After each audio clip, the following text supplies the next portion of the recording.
je offline, tak stále vás počúva.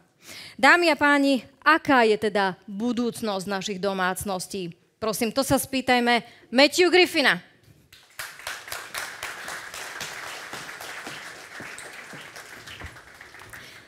Hi. Thank you.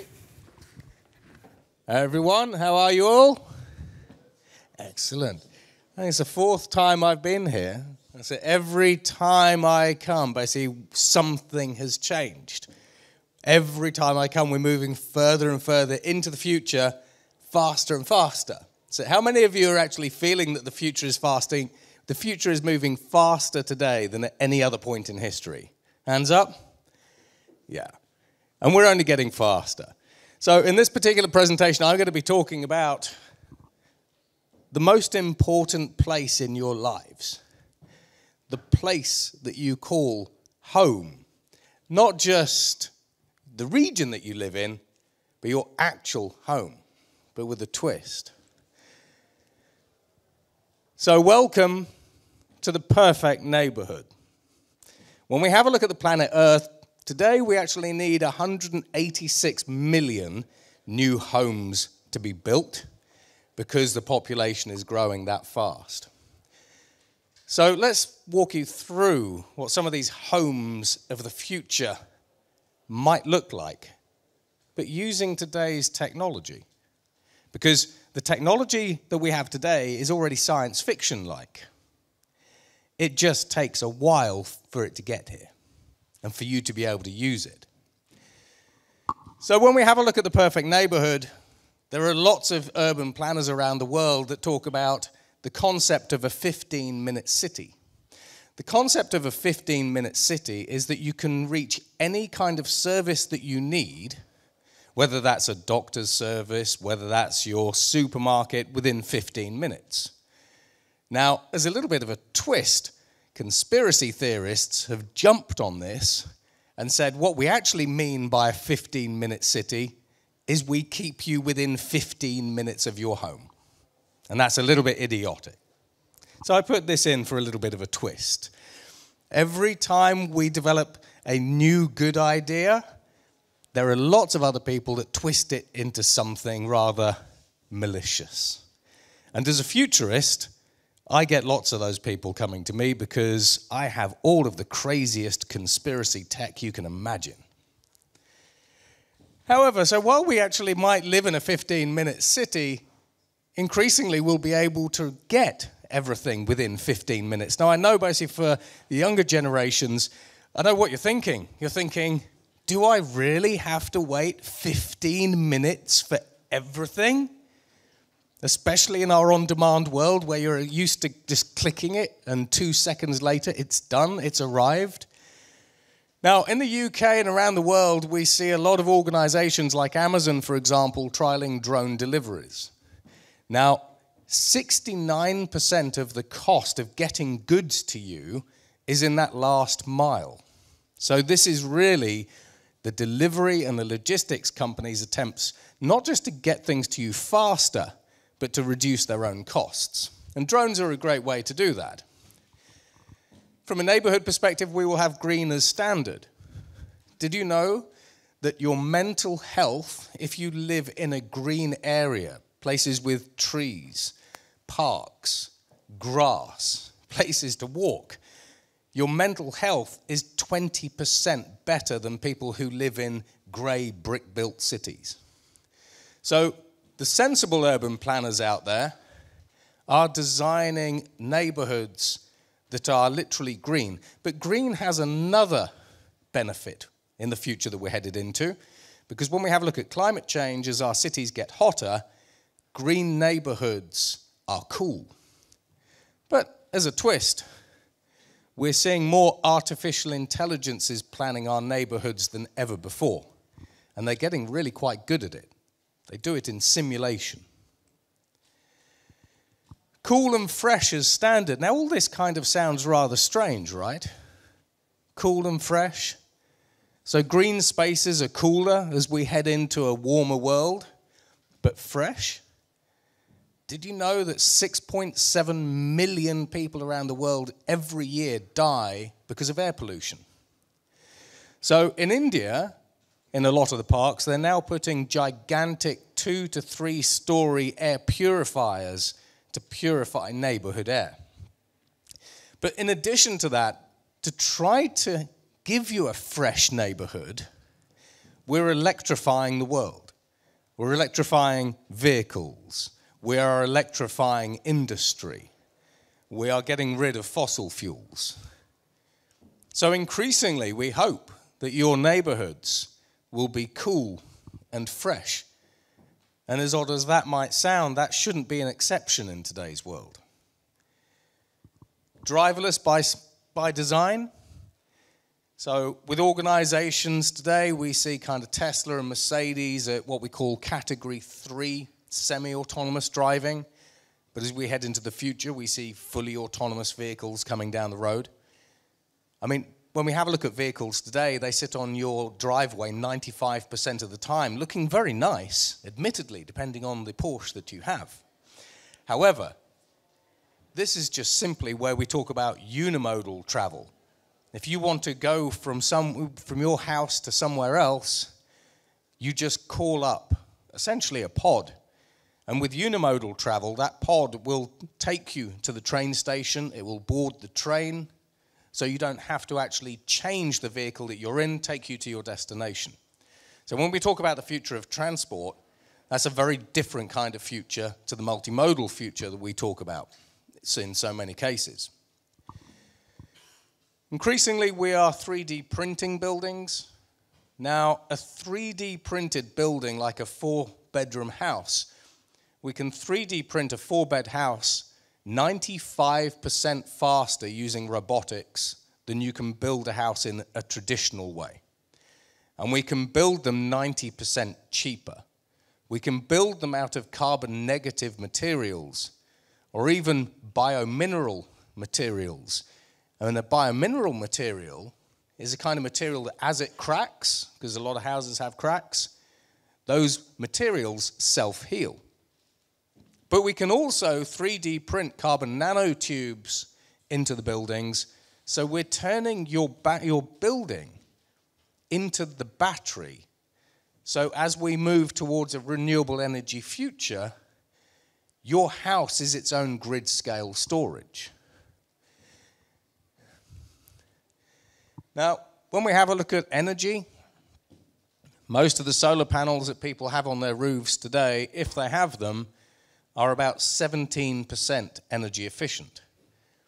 But if you add a bacteria to a solar panel, that solar panel is 50% efficient. If you reclaim heat from it, it's 80% efficient. And we have solar panels that are 132% energy efficient already. We can already generate electricity when it's raining. We can generate electricity when it's cloudy. We can generate electricity when it's snowing. And we even have solar panels that work at night, which means that you end up with 24/7 energy. But the more energy that your house produces, the more surplus energy you have, you can sell that back to the grid. So suddenly your house is now starting to make you money.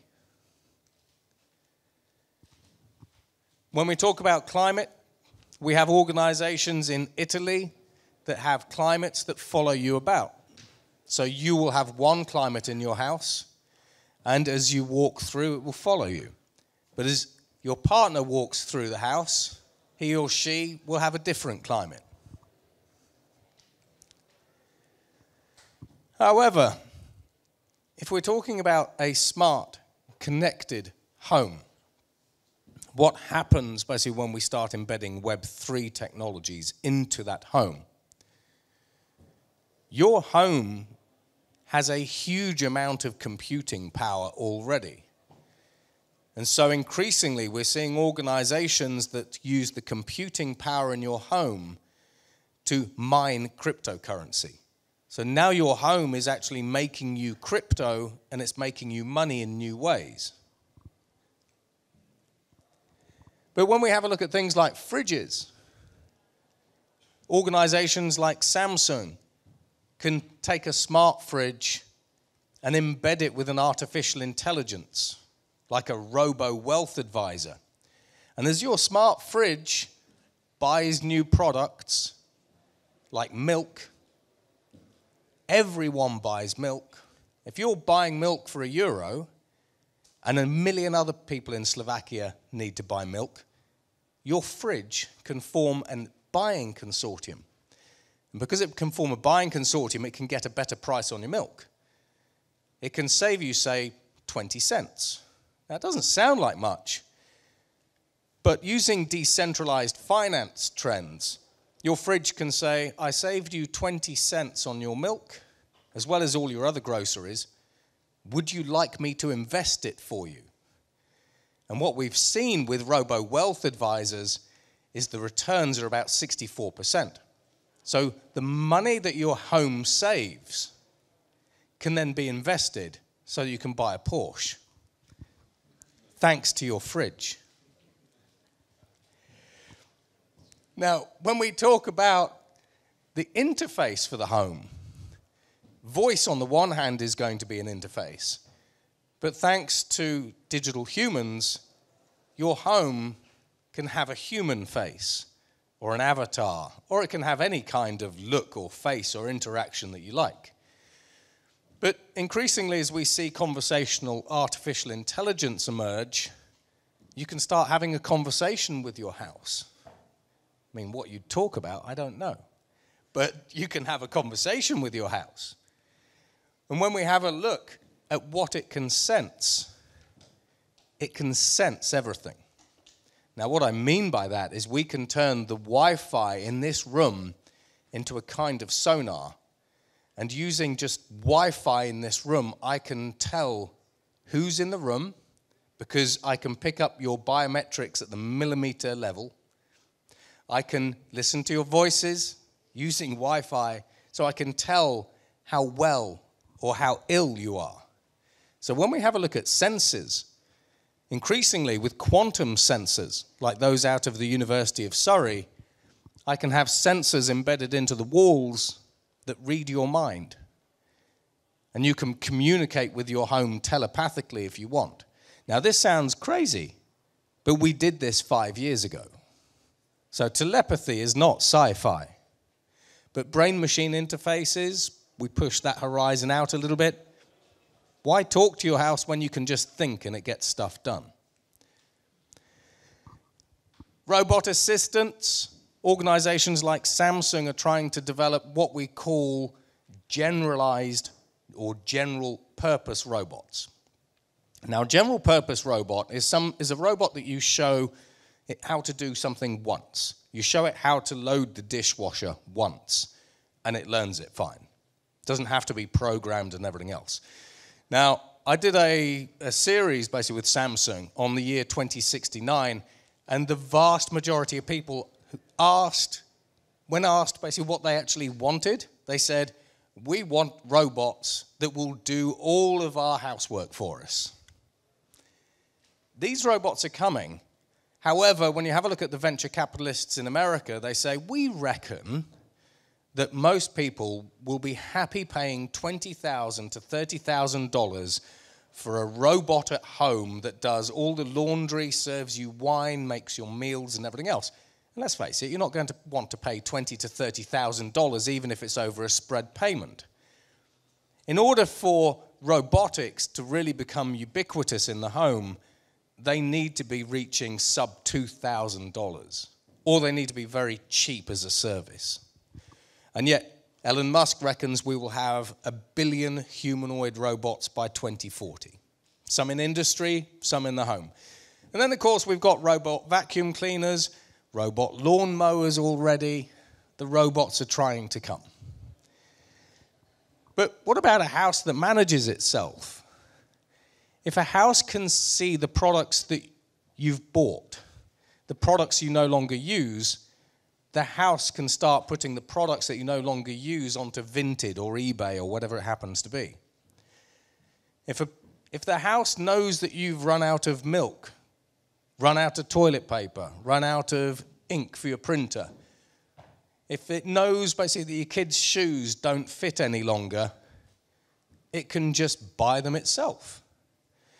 So this is where the robots or the house itself is a customer to companies. And we've recently saw the first bot-to-bot cryptocurrency trade using something called a decentralized or deferred authorization network. So could your house start buying stuff for you and for itself? It's already possible. But when we talk about a house that predicts all of your needs, having sensors within the home is one thing. But if you're at work or you're at school and you're getting stressed, you'll have a wearable like this one. And this wearable can identify the cortisol levels in your blood, can identify that you're getting stressed at work or wherever you are. And your home knows that you're stressed. So when you get home, it's created the right music for you. It's set the lights to the right tone or right temperature. And it's set the temperature to the right temperature as well. So this is where increasingly the home knows how emotionally well you are, how stressed you are, how you feel when you're away from the home. And so when you get home, it's already made your favorite meal for you. And when we talk about entertainment, we have Gene Roddenberry. So Gene Roddenberry, basically, they created the Star Wars franchise, or the Star Trek franchise, sorry. Gene Roddenberry is trying to create a holodeck. Now, if you know Star Trek, a holodeck basically is this kind of immersive world and everything else. We can do it using something called parallax screens.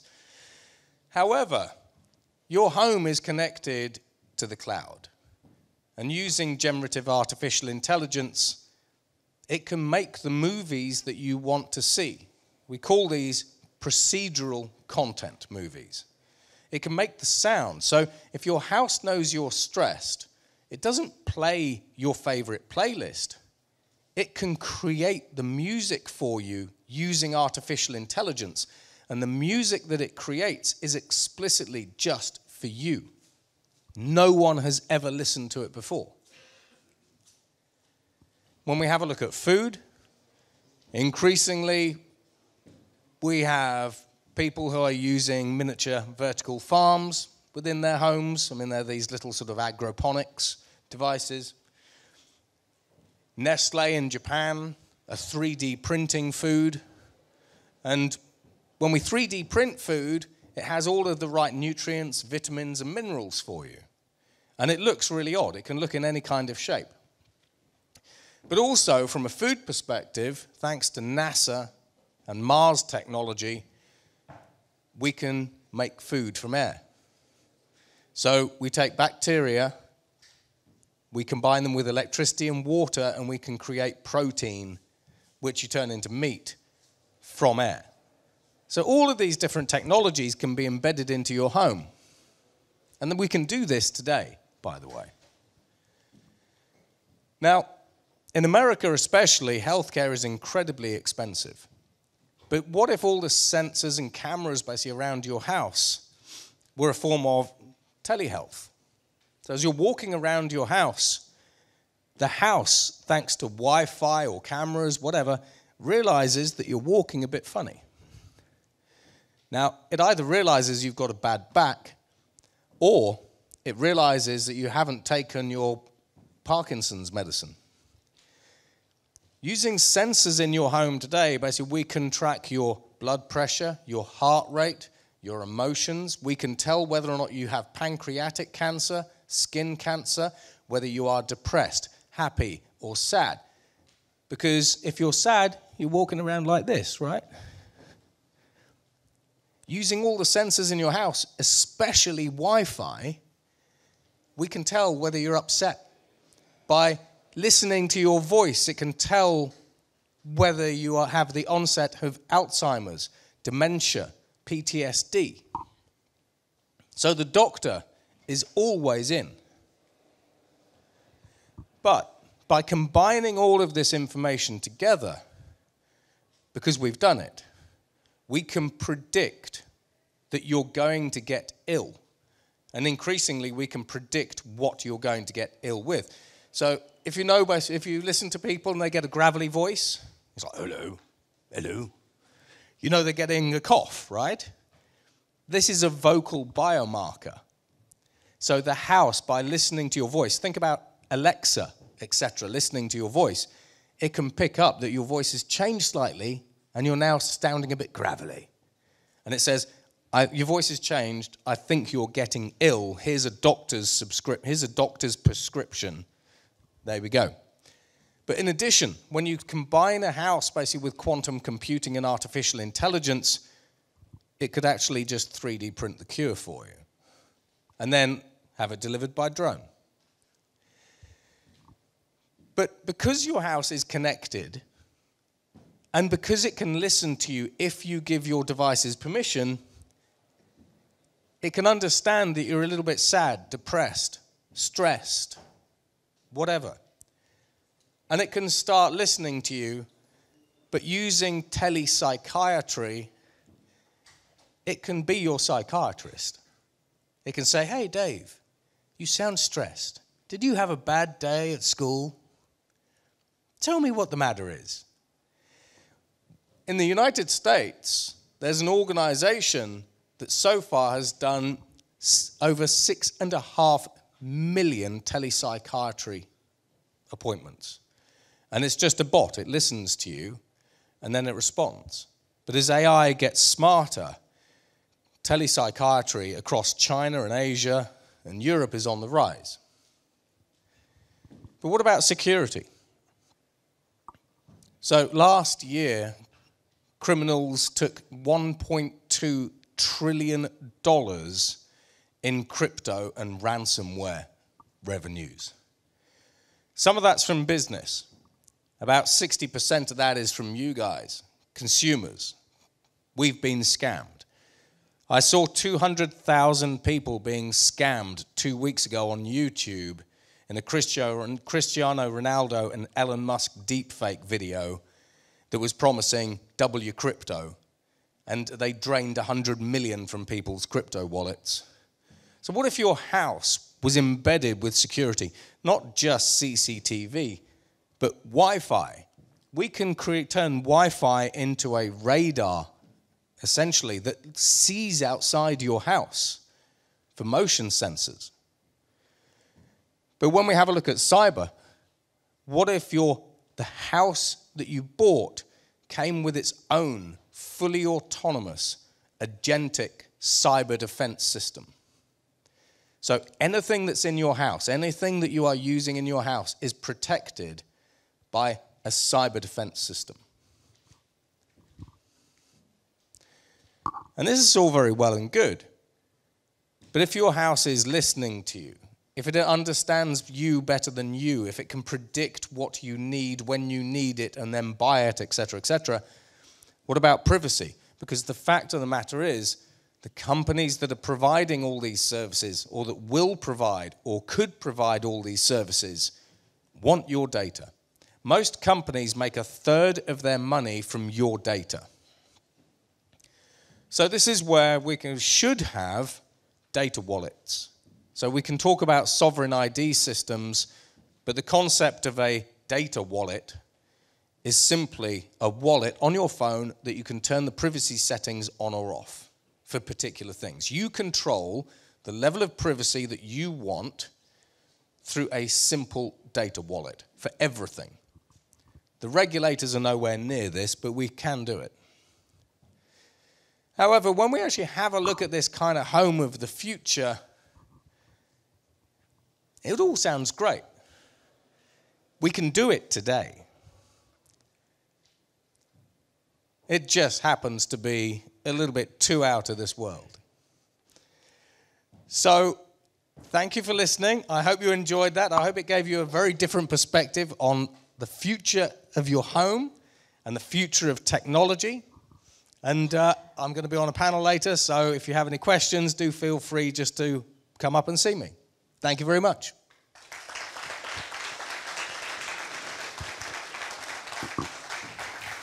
Matthew, everything you said sounded great, so that's the reason why we'll keep you here for a while longer. Yeah, that's it. So please don't leave the stage. But I will change your communication partner here on Yeah. stage. That's Myself with other. Yep.